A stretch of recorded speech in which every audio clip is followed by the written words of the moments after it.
Hello, good morning. Our content for today is about Journey Tire. Yes.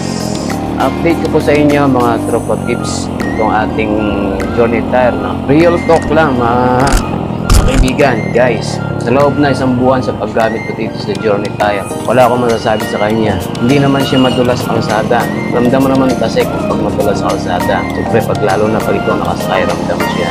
Sa loob na isang buwan na paggamit sa kanya, wala akong masasabi.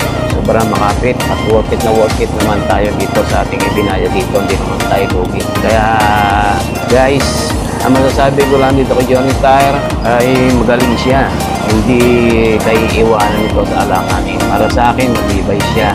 Makapit kalsada.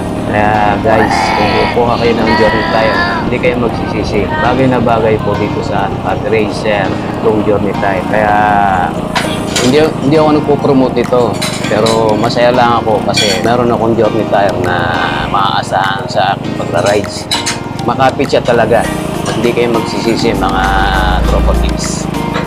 Subukan ko, kaya try nyo rin to.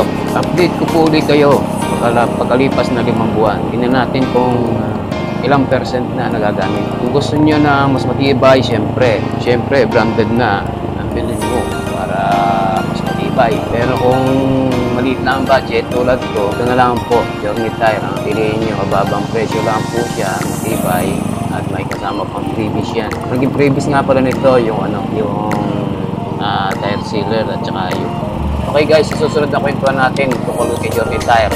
Okay? Kalipas po ng 5 months sa update ko po sa inyo. Shoutout nga pala sa buong family ko at sa aking subscribers. Thank you so much sa inyo lahat at sa inyong suporta. Okay? Babu hanggang sa muli.